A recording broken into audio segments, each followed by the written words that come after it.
Good morning. I'm so glad you're here. And sometimes we have our snafus, like the computer's not working. But would you rather have the computer not working or the air conditioning go off? All right, this morning's meditation reading goes as this. The Dalai Lama, when asked what surprised him most about humanity, he answered, man. Because he sacrifices his health in order to make money, then he sacrifices money to recuperate his health, and then he is so anxious about the future that he does not enjoy the present. The result being that he does not live in the present or the future. He lives as if he is never going to die, and then dies having never really lived. Okay, please join us in a moment of silent reflection.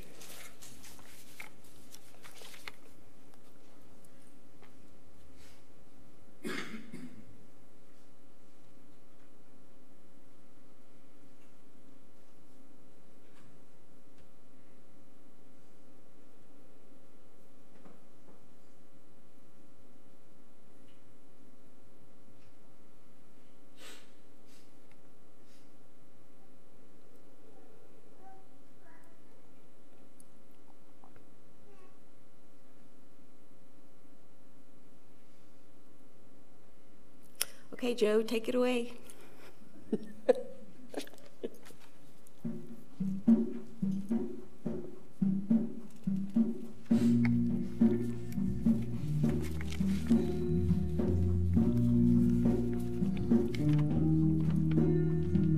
Sunshine on my shoulders makes me happy. Sunshine in my eyes can make me cry. Sunshine on the waters looks so lovely.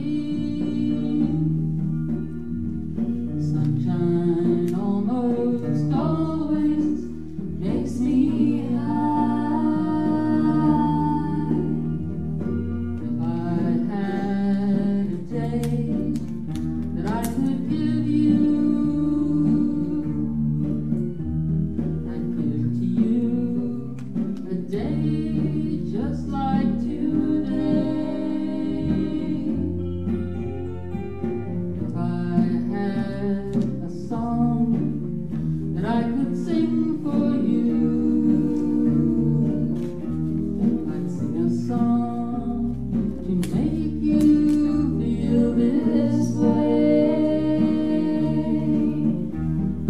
Sunshine on my shoulders makes me happy. Sunshine in my eyes can make me cry. Sunshine on the waters looks so lovely. Sunshine almost always makes me high. If I had a tale that I could tell you, I'd tell a tale sure to make you smile. If I had a wish that I could wish for you, I'd make a wish for sunshine all the while. Sunshine on my shoulders makes me happy. Sunshine in my eyes can make me cry. Sunshine on the water looks so lovely.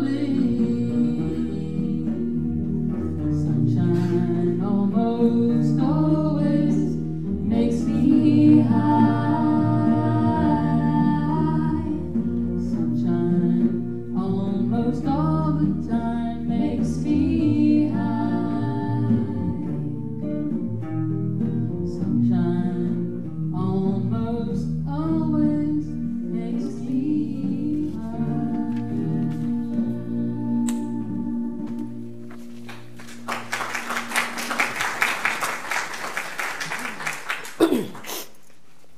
Buenos dias, for those of you who speak Spanish. Guten Tag, good morning. My name is Sonia McLaughlin, and I'm delighted to have so many friends and family members here this morning. In fact, one of my family members is my mother-in-law, who is 91 years old, Shirley McLaughlin, and I mention her specifically, hi. She's 91 years young, sharp as a tack, and an avid reader. I mentioned, yes, amen. And I mention that because I am the one that goes to the library or half-price books or steal them from my friends. I find her books to read. Some are good, some are duds.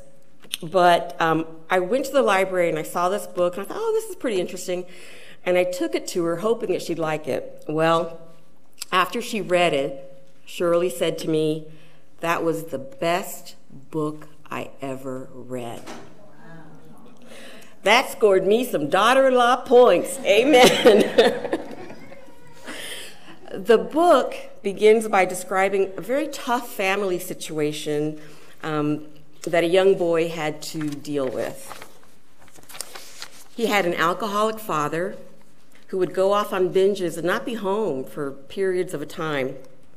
He also had an invalid mother. She had a stroke and was partially paralyzed, suffered from chronic depression, and she was suicidal. And there were times when he came home and she wasn't home either, or she'd be in her room and wouldn't come out. He viewed both of them as failures. He felt like he didn't deserve this suffering. He had no mentors. They were living on public assistance. He had an older brother who was very small for his age and was constantly being bullied. So this young boy had to go and basically help him out, get him out of keep him from being beaten up. They moved a lot and often went hungry. By the time this boy was 12 years old, he was angry and filled with hopelessness. Because he had no future, he started doing drugs. Why not? He felt like a leaf blowing in an ill wind. He was 12 years old one day, and he was riding his bike and happened upon an old strip mall that had a magic shop. So he went in, and he found a woman who was sitting at the register, and she looked kind of like an earth mother, you know, with long, flowing gray hair, wearing a muumuu, round glasses. And she started talking to him, and they spoke for about 15 to 20 minutes, and during that time, she asked him some pretty tough questions. She told him that she was in the magic shop, but it wasn't her shop. She didn't know magic. It was her son's shop, and it was in Lancaster, California. But she said, even though I don't own the store and know that kind of magic, there is a magic that I know that I think can change your life. I'm going to be here for 6 weeks, and I'd like you to come every single day for a couple of hours, and I'm going to teach you something. And if you practice real hard, everything will change for you. Then she offered him some cookies. So, of course, he came back every day for 6 weeks for 2 hours. The first magic trick she taught him was, unless you have attention and focus, you can't succeed. One of the preventers of attention and focus is that emotionally you are wound up, and this has an effect on your body. She spent a great deal of time teaching him how to relax his body. We now know this is the first pass at gaining insight, awareness, and control of your mental state. The second magic trick was taming his mind. Our minds are like radio stations, they're constantly on, going. We think about the past, we think about the future, and often we have a negative dialogue with ourselves.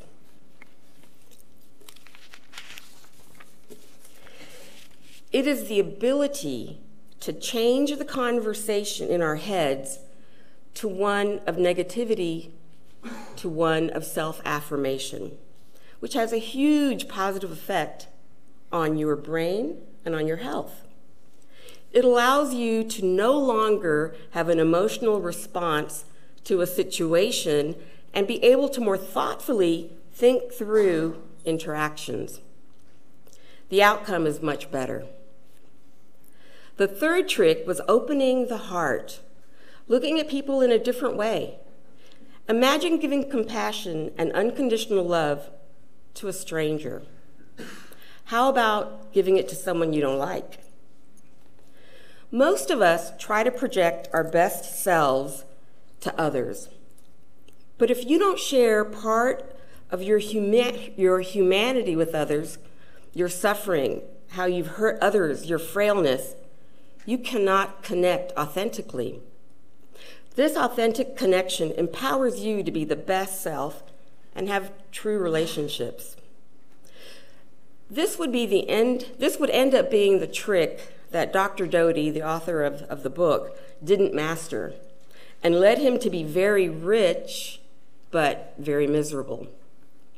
He thought money would give him control, and therefore control happiness. He obviously figured it out, or else he wouldn't have written the book, and I wouldn't be talking about it.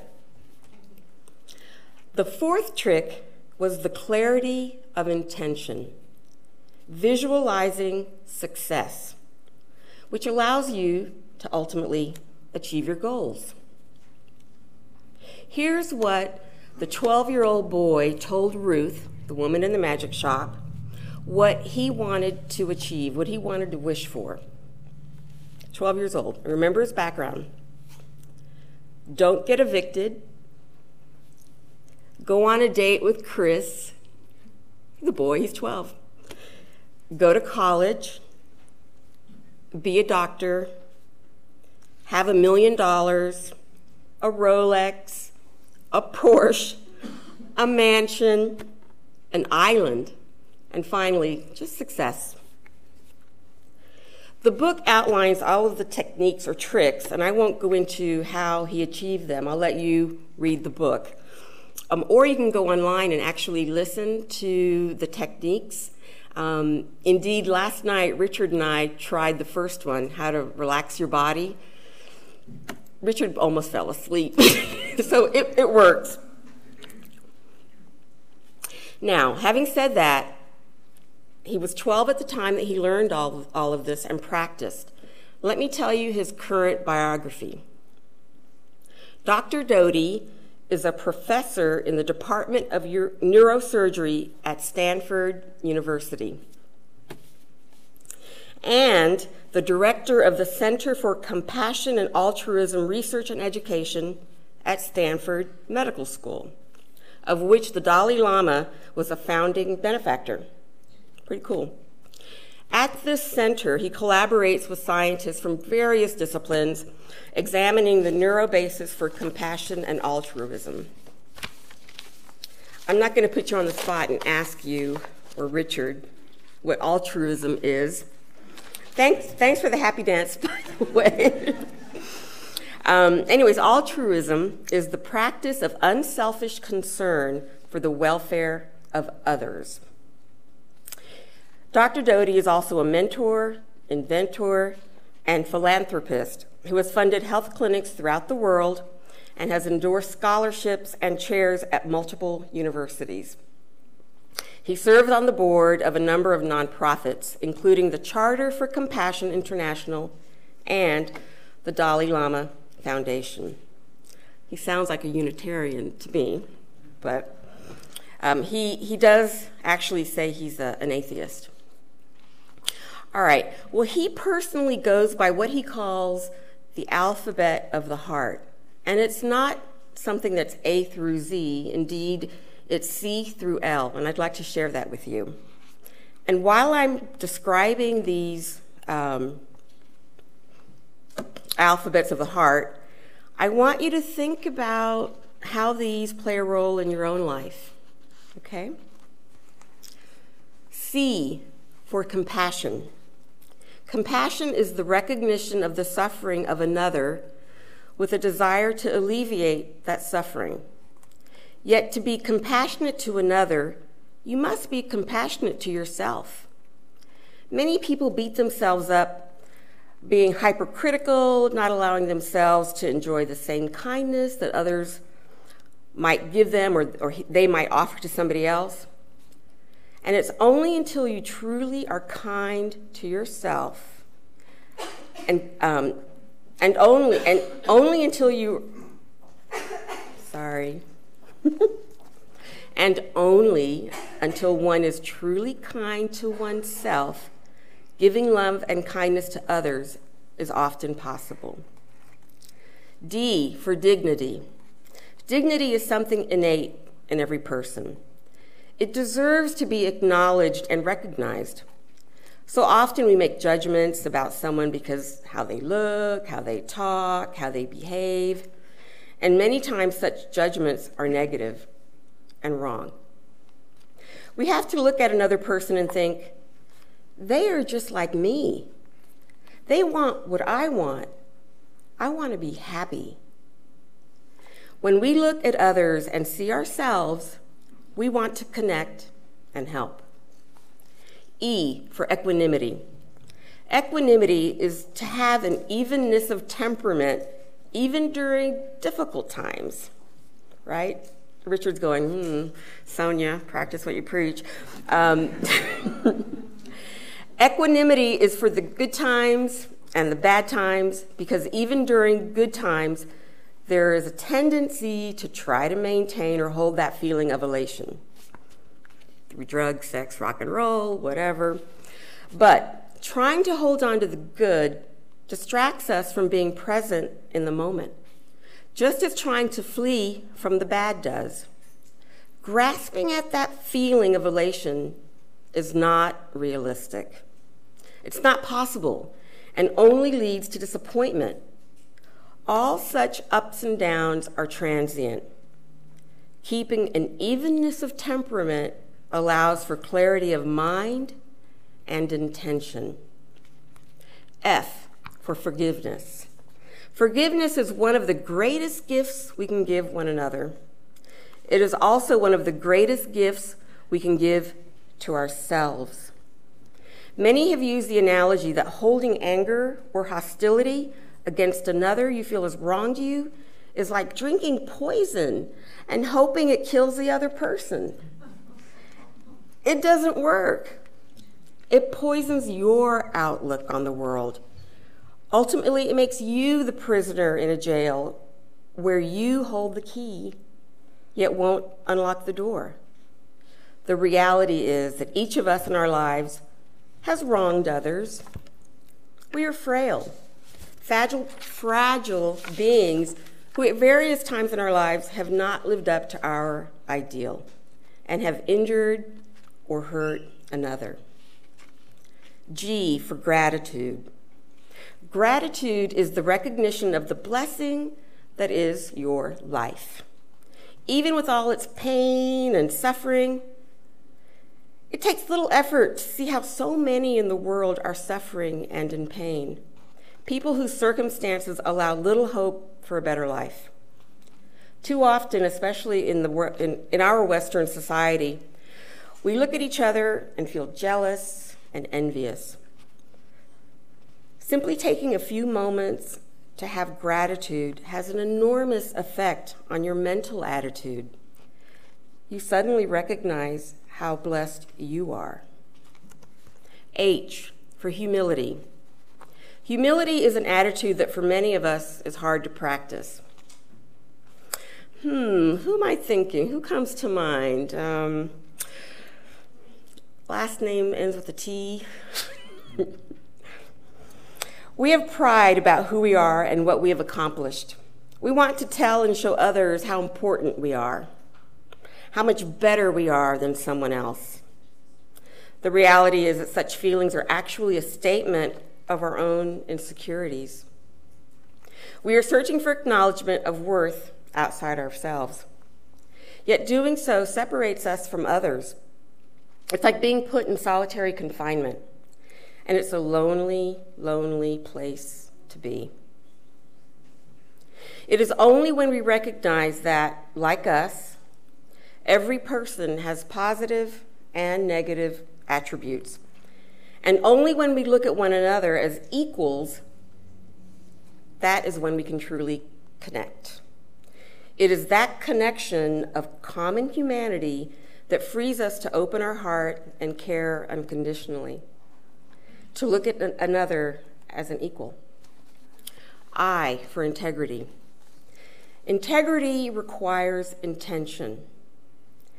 It requires defining those values that are most important to you. It means consistently practicing those values in regard to your interaction with all others. Our values can easily disintegrate, and that disintegration can at first be imperceptible. If we compromise our integrity once, it can become that much easier to do it again. Few start out with such intent. Be vigilant and diligent. J for justice. Justice is a recognition that within each of us there lives a desire to see that right can be done.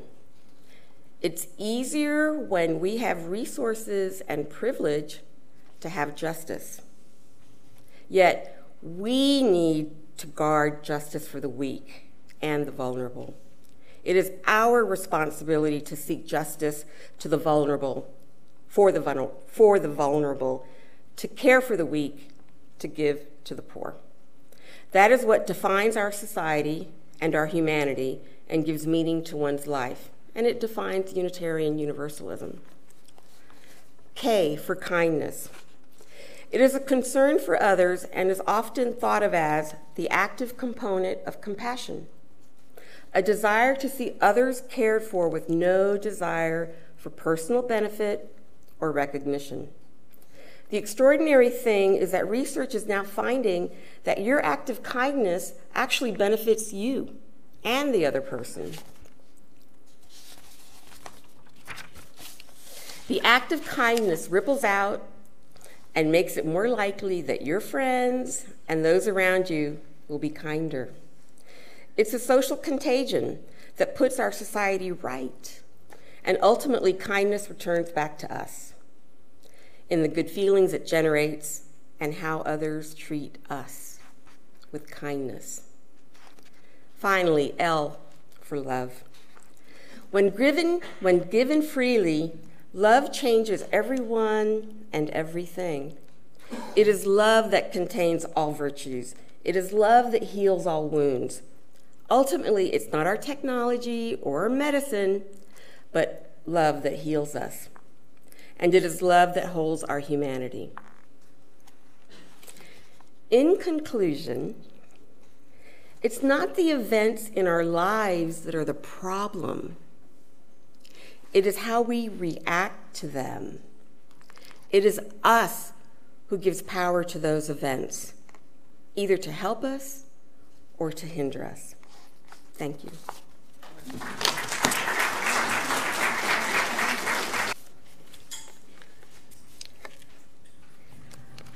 I would have had these projected. Can you hear me? But we're just going to wing it. The Dalai Lama, when he first started, had 18 rules that he suggested we all live by. Number 1, take into account that great love and great achievement involve great risk. When you lose, don't lose the lesson. Follow the 3 R's. respect for self, respect for others, responsibility for all your actions. Remember that not getting what you want is sometimes a wonderful stroke of luck. Learn the rules so you know how to break them properly.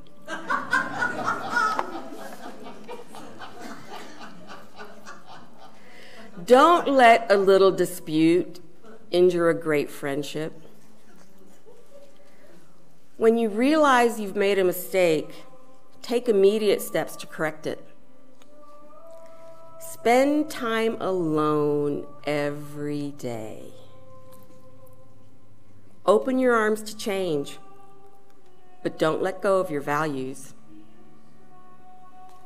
Remember that silence is sometimes the best answer, Sonia. Live a good, honorable life. Then when you get older and think back, you'll be able to enjoy it a second time. A loving atmosphere in your home is the foundation for your life. In disagreements with loved ones, deal only with the current situation. Don't bring up the past, Sonia. Share your knowledge. It's a way to achieve immortality. Please be gentle with the earth.